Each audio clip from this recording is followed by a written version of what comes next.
रायजो राजाफ्रा बिराद आन्दायबाय रायजो राजाफ्रा बिराद कनफिउजन जाबाय नङा होमबा लोगोफोर पुरा गोनो गोथो जाबाय आं दिनै बुंगोन गोनो गोथो बाथ्राखौ क्लियारिफिकेसन नोंथांनो होगोन स' मानि थाखाय गोनो गोथो जानांगौ दरखार दङ दिनै नोङो आं बेकग्राउन्डआव भिडिअ होगासिनो दङ माने बिपिएफआवबो दिनै लोब लोब जयनिं जागासिनो बेराफारसे इउपिपिएलआवबो दिनै लोब लोब जयेन जागासिनो दङ मोननैबो पार्टियाव फैबाय थानाय माने लकसभा एमपि इलेक्सनाव सोरनो भट होनो मोननैबो पार्टिनि गेजेराव सोरनो होनो दिनै रायजो राजाफोरनि गेजेराव गोबां मोनसे सोंथि सिखारदों नङा होमबा दिनै मानोना बिपिएफआवबो गाज्रि नङा इउपिपिएलआबो गाज्रि नङा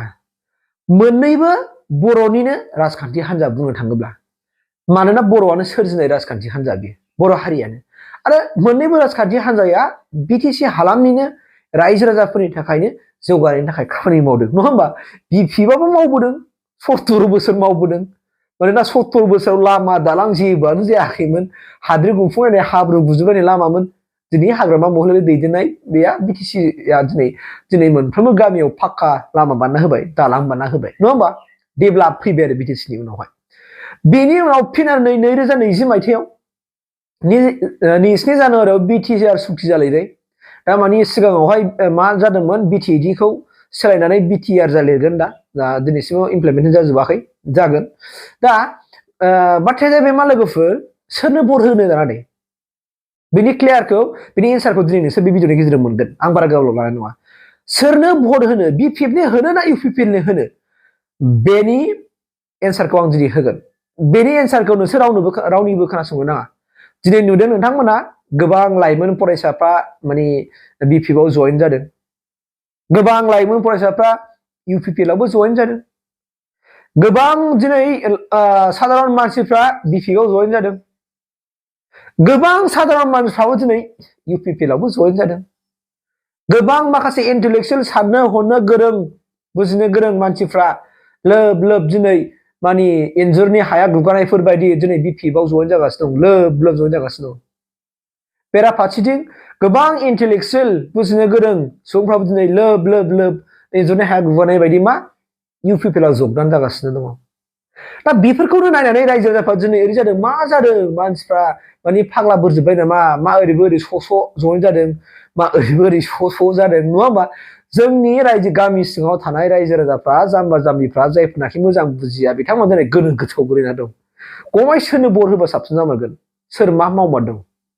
दा बेखौनो आं दिनै बुंगोन नोंथांमोना खोनासंबानो जाबाय दिनैनि थारिखआव जोङो सोरनो भट होनो दा सोर सरकार सालायदों प्रमद बर' दैदेननाय इउपिपिएल गभर्नमेन्ट बे प्रमद बर' सार दैदेननायावहाय दिनै इउपिपिएल गभर्नमेन्टआ सोलिगासिनो दं माखौ बिटिआरखौ एबा बिटिसिखौ सालायगासिनो दङ बेनि उनाव थांनाय 17 बोसोरावबो दिनै हाग्रामा महिलारि सारा डेभेलप खालामनानै फैबाय आरो दिनै राजखान्थिया मोननैबो बर'निजों दैदेननाय नङा होनखादों बर'आनो सोरजिनाय राजखान्थि हान्जा मोननैबोखा आनसलिक दल बिसोरो दा बेनिखायनो नोंनि बिबेकआ मा थिनो नोंनाव सोंगोर मिथिबायना आं दिनै बुंनाय नङाखि इउपिपिएलआव भट हो आं दिनै बुंनाय नङाखि बिपिएफआव भट हो मानोना आङो दिनै बुंगोन नोंथांमोना गोसोजों बिबेकजों सालिजारि खालामनानै नाय दिनैनि रुलिं गभर्नमेन्टआ माबायदि दिनै बिटिसि ओनसोलनि थाखाय माबायदि खामानि मावदों डेभेलपमेन्टनि मा खामानिफोर मावदों बेखौ नोङो मेगन खेवनानै नाय बिनि उनाव नों हमनो हागोन आरो बै समाव हाग्रामा महिलारि सार दैदेननाय जेनेखि बिपिएफआ 17 बोसोराव माबायदि डेभेलपमेन्ट मावदों बेखौ नायबाबो जों रोखा रोखा नुखायोखा दा दिनै जोंनि मानसिफ्रा ओरैबायदि खालामो मालाबा आं दिनै क्लियार बुंजोबगोन मानोना आङो दिनै निउट्रलाव थानानै आं खामानि बुंदों आंखौ नोंथांमोना खुनु राजखान्थि आं बुंनो हानाय नङा बाथ्राया जाहैबाय मा दिनै आङो नोंथांमोननि नोजोराव बुंनो नागिरदों दिनै हाग्रामा महिलारिखौ गोबां मानसिफ्रा मावाखै होनना बुंबाय थादों हाग्रामा महिलारिया मानो मावाखै जाखो जुदि मावाखैबा 17 बोसोराव इसिबां डेभेलपमेन्ट खामानिया मानो जाखो दा फारसेथिं जाहैबाय मा हाग्रामा महिलारिनि आफाङाव थानाय जायफोरनाखि सेला बेला बेजों खारफायो माने ग्रास लेभेलाव आनसलिक लेभेलाव डिसि लेभेलाव खामानि मावो बिथांमोनासो माखासे खामानिखौ बुवा खामानिफोरखौ मावदों आरो बे समाव बिरोधि पार्टि गैयामोन नालाय ओंखायनो मावनोबो हादों बिरोधि पार्टि दंबाबो लोरबांमोन नङा होमबा खिन्थु बाहाय हाग्रामानि दाय गैया हाग्रामा महिलारि सारनि गाहाय खुनु दाय गैया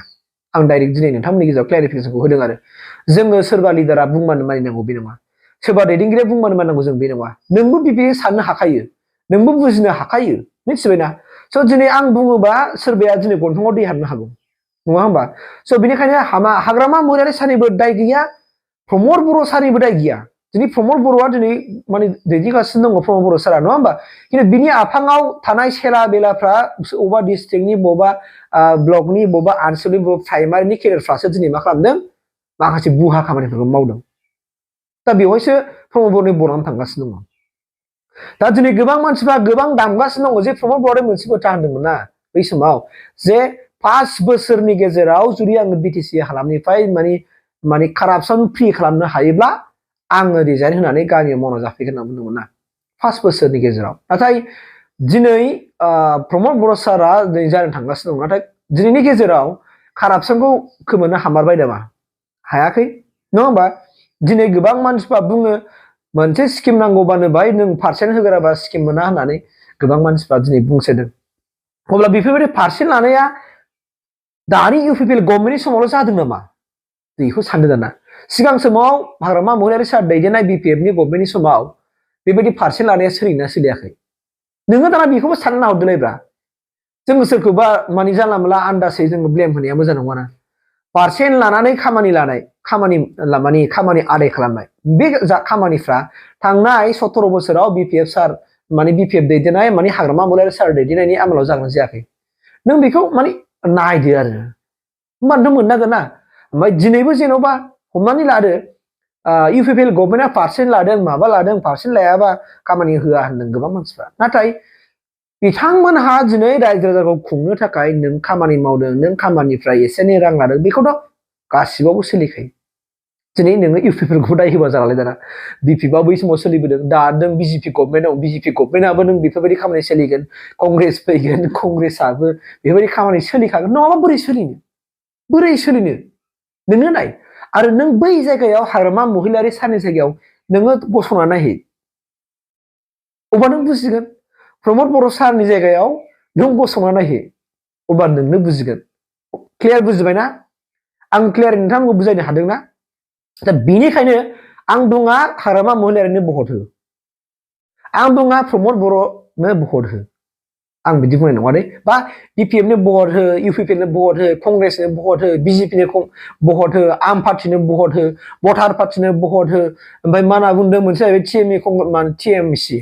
तृणमूल कंग्रेसनो भट होनानै आं बुङा जोंनि बिटिसिआव मोननैल' फेक्टर मोननैल' गोख्रों राजखान्थि हान्जा होनना बुङोब्ला बे जाहैबाय मा बिपिएफ एन्ड इउपिपिएल मोननैबो राजखान्थि हान्जा ओंखायनो जोङो थायोबा बिपिएफआवबो थानांगौ जोङो इउपिपिएलआवबो थानांगौ बार बाखि जों नेसनेल दलाव थानो नाङा आं बेखौ बुंबाय आरोखि ओंखायनो नोंथांमोना बिबेकजों नाय बिबेकजों सानदो बिबेकजों साननानै सोरनो भट हो नोंनि नोजोरजों भट होनांगौ आरो भट होनाय समाव रावजोंबो लाफा खालामनो दरखार गैया बुलाय सोलाय जानांगौ दरखार गैया नों बुलायबाबो नों जेबो मोना नों नाला नासि खालामबाबो नोंहा जेबो मोनखाया नोंहा मा प्रफिट दङ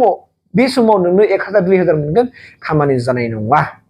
मानोना बेयो नोंनिनो बिदा नोंनिनो फंबाय नोंनिनो आमाय नोंनिनो आयं नोंनि आदै अब्ला नोंजों आंजों जों जुगुमलायनानै मा मोनगोन जेबो मोना नङा होमबा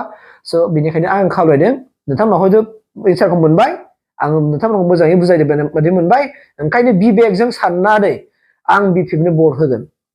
बिबेकजों साननानै आं इउपिपिएलनो भट होगोन बे बाथ्राखौ बुंबानो जाबाय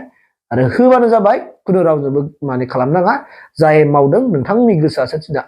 आंबा सोरनो होयो नोंबो मिथिनाय नङाना आंनि बिबेकआ सोरखौ सायख'यो नोंनि बिबेकआ सोरखौ सायख'यो बिदि थायो नङा मा माने मानसि हिसाबै जों जेब्ला सम फैयो जोंनो भटखौ थुथारनांगोन ना नों रागा जोंनानै मोननैबो पार्टिजों थुथाराबाथ' जानाय नङाना होमबा नोंनि भटआ दानजागोन नों बाहेरा गथ' जागोन